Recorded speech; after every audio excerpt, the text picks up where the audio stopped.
বহুত দিনৰ মূৰত আজি মোৰ সপোনটো পূৰণ হ'ল। তথাপিও দুজনীকে বোৱাৰী আনি মই ঘৰ সোমোৱালোহি। মোৰ যে কিমান ফূৰ্তি লাগিছে তোমালোকক ক'ব নোৱাৰোঁ জানানে।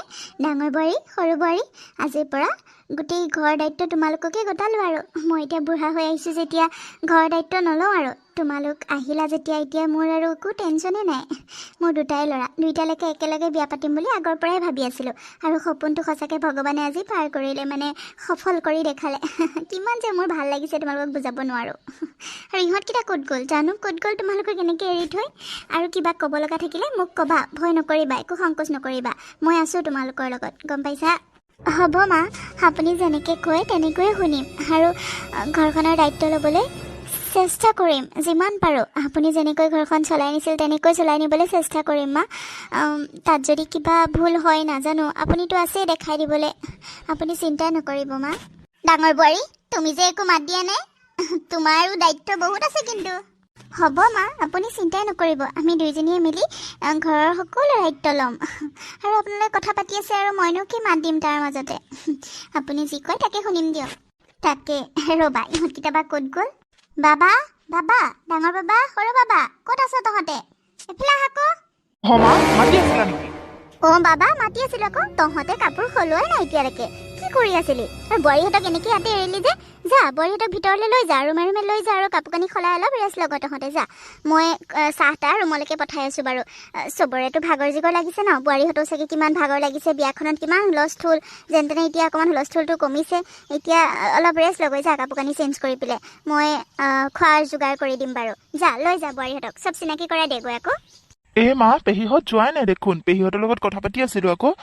পেহীহঁতৰ লগতো ইহঁতক চিনাকি কৰাই দিব লাগিছিল নহয় মা, তুমিহে পাৰিবা, ব'লা আকৌ। অ' হয় নেকি, পেহীহঁত যোৱাই নাই নেকি? দে দে ব'ল ব'ল, ডাঙৰ বোৱাৰী সৰু বোৱাৰী ব'লা, মই চবৰ লগতে চিনাকি কৰাই দিম তোমালোকক, তাৰ পাছত গৈ ৰেষ্ট ল'বাগৈ দেই, ব'লা। অঁ মা হ'ব দিয়ক ব'লক। আৰু এনেকৈ সকলোৱে বিয়াৰ পাছত হাঁহি ফূৰ্তিৰে দিনবোৰ পাৰ কৰিব ধৰিলে। এবছৰ গ'ল, দুবছৰ গ'ল, দুবছৰৰ পাছত দুয়োগৰাকী বোৱাৰী অলপমান প্ৰব্লেম পাবলৈ ল'লে। তাৰপাছত মাকক ক'লে ঘৰৰ কামবোৰ সকলোবোৰ কৰিয়ে থাকোঁ আমি, কষ্টও লাগে, কাৰণ আজিৰ যুগৰ বোৱাৰীয়ে ইমানবোৰ কামটো তেনেকৈ কৰাটো সম্ভৱেই নহয়, নকৰেই ন আজিকালি। তাৰপাছতে তেওঁলোকে বহুতকৈ শাহুৱেকক জোৰ কৰিলে যে ঘৰত এটা কাম কৰা মানুহ এজনী ৰাখিব লাগিছিলে, কিন্তু শাহুৱেকে কোনো দিন সেইটো কেতিয়াও মানি নল'লে। তাৰপাছত তেনেকৈ দিনবোৰ পাৰ হৈ গ'ল আৰু এদিনাখন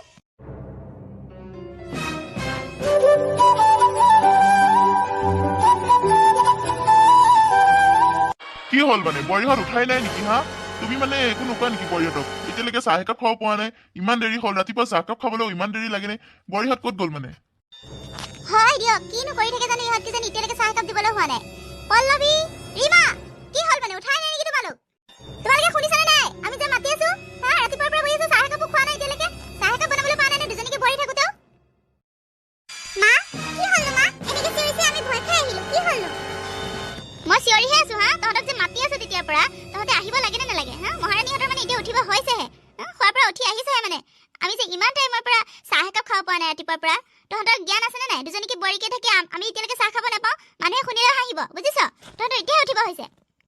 মা মা আপুনিতো জানে মোৰ গাটো বেয়া, এই দুদিন ধৰি মোৰ জ্বৰ, মই কেনেকে সোনকালে উঠো মা? ডাঙৰ বোৱাৰী, তোমাৰ কি বাহানা আছে? তুমি কোৱাচোন, তোমাৰ কি অসুবিধা হ'ল ইমান দেৰিকে যে উঠিছা? দেউতা, আমিতো একো বাহানা কৰা নাই দেউতা, আৰু আপুনি এতিয়া জানিছে সৰু বাৰী ইমান অসুখ, তাইতো একো কাম কৰিবই পৰা নাই, ময়ে সকলো কাম কৰিব লগা হৈছে।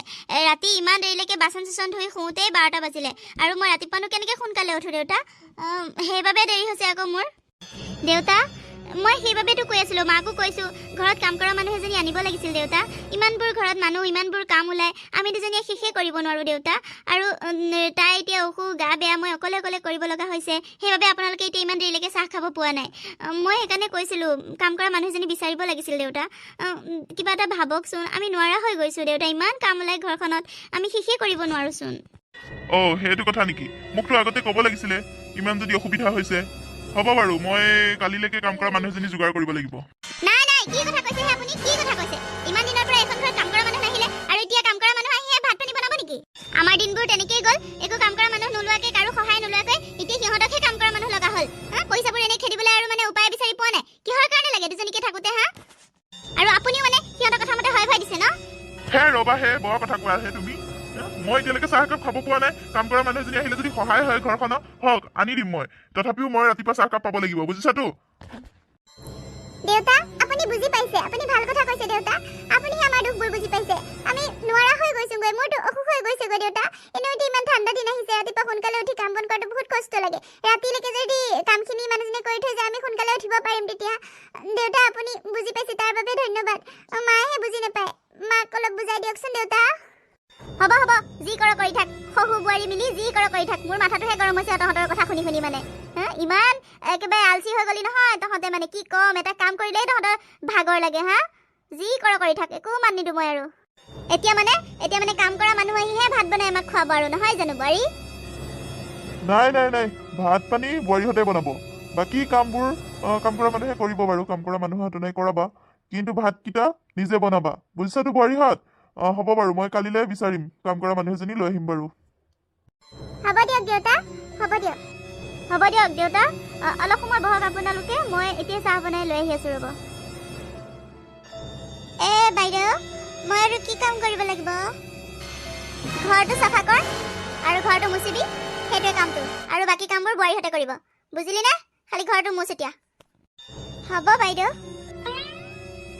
শুনচোন পমিলা মায়ে তোক কি কৈ আছিলে নো মোক কচোন মানে বাইদেৱে কৈছিলে ঘৰটো সাৰি মুচি দিবলৈ আৰু বাকী কাম নাই বুলি কৈছিলে ঘৰটো চাফা কৰিবলৈকে ক'লে কি খালি ঘৰটো চাফা কৰিবলৈহে ক'লে নেকি নহয় পমিলা তই বাইদেউৰ কথা নুশুনিবি মই কৈছোঁ শুন ঘৰৰ সকলো কামখিনি কৰিবি ঘৰটো মুচিবি তাৰপিছত বাচনখিনি পৰি আছে পাকঘৰত বাচনখিনি ধুবি তাৰপিছত ভাত পানী বনাবি সকলো কাম কৰিবি তোক মই এক্সট্ৰা পইচা দিম গম পাইছনে মোৰ ভাগৰ কামখিনি তই কৰি দিবি বাইদেউক নকবি আকৌ সেইটো কথা মই তোক কৈছোঁ বুলি মোৰ কামখিনিও কৰি দিবি তোক যিমান লাগে মই এক্সট্ৰা পইচা দিম দেই হ'ব বাইদেউ মইতো কাম কৰিবলৈ আহিছোঁ মই কাম কৰিব পালে বাৰু ভালে পাওঁ মোক খালি টকাহে লাগে আপোনাৰ কাম বাইদেউৰ কাম বুলি কথা নাই মোৰ কামখিনি কৰিম আৰু টকা লাগে আপুনি যদি মোক টকা দিয়ে মই সকলো কৰিবলৈ ৰাজি আছোঁ বাইদেউ হ'ব দিয়ক মই চব কৰিম বাৰু হ'ব দে তই খালি বাইদেউক নকবি মই টকা দিয়া কথা হ'ব দে তই এইখিনি চাফা কৰি পাকঘৰত লাগ বুজিছনে মই অলপ ওলাই আহোঁ কাম এটা আছে মই পটককৈ আহি আছোঁ যা হ'ব বাইদেউ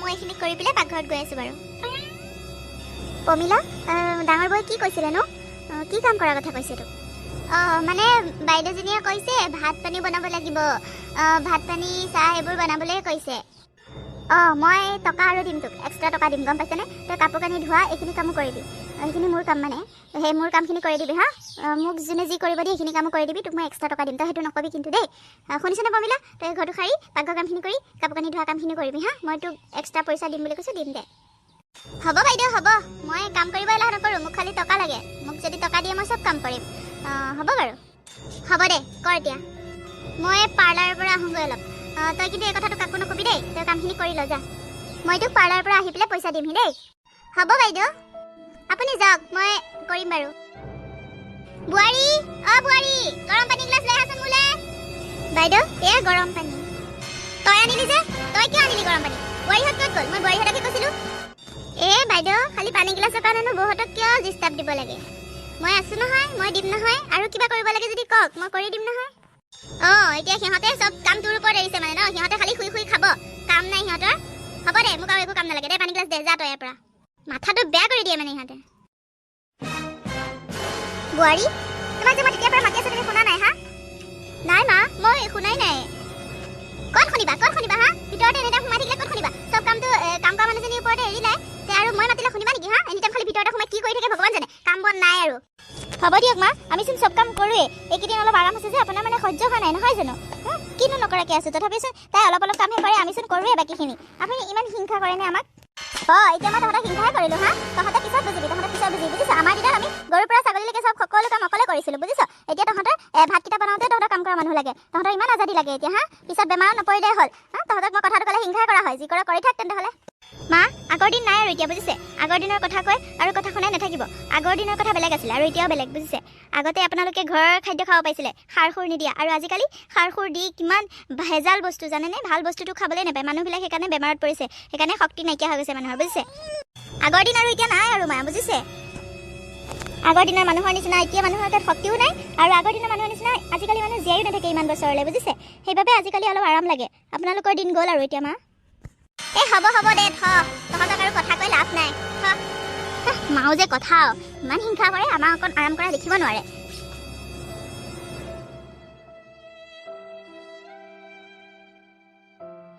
অ ৰীমা, তুমি আহিলা, বহা।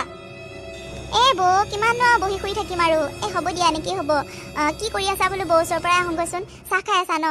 বৌ মোৰচোন একেবাৰে শকত হৈ কিবাই হৈ গৈছোঁগৈ জানানে। কথা এটা ভাবিছোঁ বৌ। তুমি ঠিকেই কৈছা ৰীমা, মোৰো একেই গতি হৈছে জানানে। ময়ো বহুত শকত হৈ গৈছোঁ, মানে কি যে কৰিম ভাবিয়ে পোৱা নাই। কিমান আৰু ডাইটিং কৰিম, ভোকো লাগি থাকে নহয়। সেইবাবে মানে ময়ো চিন্তাই কৰি আছিলোঁ। কি কথানো ভাবিছা কোৱাচোন বাৰু মোকো। হয় দিয়া বৌ, মানে কি কথা ভাবিছোঁ জানা, মই ভাবিছোঁ আমি দুজনীয়ে জিম জইন কৰোঁ। জিমতে অলপ প্ৰেক্টিচ কৰিলে কমচে কম ফিগাৰটো মেইনটেইন হৈ থাকিব ন, অলপ ক্ষীণাম। সেইটোকে ভাবিছোঁ বোলো জিমটো জইন কৰোঁ। জিমটো বেছি দূৰো নহয়, এডমিশ্যন ফিজটো দি জিমটো জইন কৰোঁ দিয়া আমি দুজনী। ৰীমা, তোমাৰ কিন্তু ব্ৰেইনটো মানিব লাগিব দেই, তুমি কিন্তু ভাল ভাবিছা। ময়ো কথাটো ভাবি আছিলোঁ বোলো কেনেকৈ ক্ষীণাম। ঠিকেই ভাবিছা, আমি কালিৰ পৰাই জিম জইন কৰিম দিয়া। দুইজনী জিমত যাম হা। মাহঁতক কথাটো ক'ম, কিমান সময়নো লাগিব, অতি বেছি দিনটো 3-4 ঘণ্টা জিমত থাকিলেই আমি ক্ষীণাই যাম, হয় নহয়? হ'ব দিয়া, মই কালিলৈ দাদাকো ক'ম পইচাটো দিবলৈ, এডমিশ্যন ফিজটো। জিম জইন কৰিম দিয়া দুইজনী। ভাল কথা ভাবিছা কিন্তু দেই, থেংক ইউ দেই। বৌ মই জানিছিলোঁৱে তুমি যে মোৰ কথাটো মানিবা বুলি। তুমিও যে জিমত যাবা, মানে কি জানা, একদম মানে ঘৰত বৰো লাগি থকা হ'ল আৰু শকত হৈ আজিকালিতো জানাই ফিগাৰ মেইনটেইন কৰাটো কিমান ইম্পৰ্টেণ্ট। বাহিৰত ওলাবলৈকে মানে লাজ লগা হৈছে, ইমান শকত হৈ গৈছোঁ এইকেইদিনতে। সেইবাবেহে সোনকালে জিমটো জইন কৰিলে অকণমান ফিগাৰটো মেইনটেইন হৈ থাকিব ন। সেইবাবে বোলো বৌকো কথাখিনি কওঁগৈ, আলোচনা কৰোঁগৈ। ঠিক আছে দিয়া, ময়ো ক'মগৈ পইচাটো দিবলৈ। এডমিশ্যন ফিজটো আমি কালিৰে এডমিশ্যন ল'ব যাম দেই, বৌ ৰেডি থাকিবা। বোৱাৰীহঁত, বোৱাৰীহঁত, মা আহক, কিবা ক'ব নেকি? মা, আমিও আপোনাৰ ওচৰত যাম বুলি ভাবিয়ে আছিলোঁ। কথা এটা আছিলে মানে, আমি দুজনীয়ে মানে কালিৰ পৰা জিম জইন কৰিম বুলি ভাবিছোঁ মা। হ'ব মোক ক'ব নালাগে, মই সকলো শুনিছোঁ তোমালোকৰ কথা। আৰু এতিয়া তোমালোকে জিমত গৈ ক্ষীণাব নালাগে, মই তোমালোকৰ ক্ষীণোৱা উপায় লৈ আহিছোঁ লগতে, বুজিলাতো? ক্ষীণোৱাৰ উপায়? কি ক্ষীণোৱাৰ উপায়নো মা, কওকচোন সোনকালে। মা কওকচোন, কওক কিনো উপায়? মই আজি কাম কৰা ছোৱালীজনী পঠাই দিলোঁ, আৰু আজিৰ পৰা তোমালোকে পইচা খৰচ কৰি জিমত গৈ ক্ষীণোৱা ব্যৱস্থা কৰিব নালাগে। তোমালোকে আজিৰ পৰা ঘৰতে ক্ষীণাব পাৰিবা, গম পাইছাতো? আগতে যেনেকৈ ক্ষীণ আছিলা, এতিয়াৰ পৰা আকৌ ক্ষীণাবা।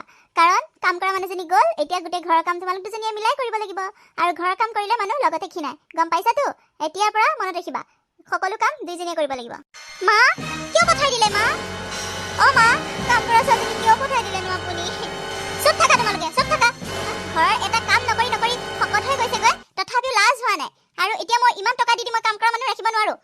কাম এটা এটাকে বাঢ়ি গৈ আছে, তাই কিমান টকা বিচাৰিছে জানা? মাহে টকা দিওঁতেহে মোৰ ল'ৰাকেইটাই কিমান কষ্ট কৰে, মানুহটোৱে কিমান কষ্ট কৰে।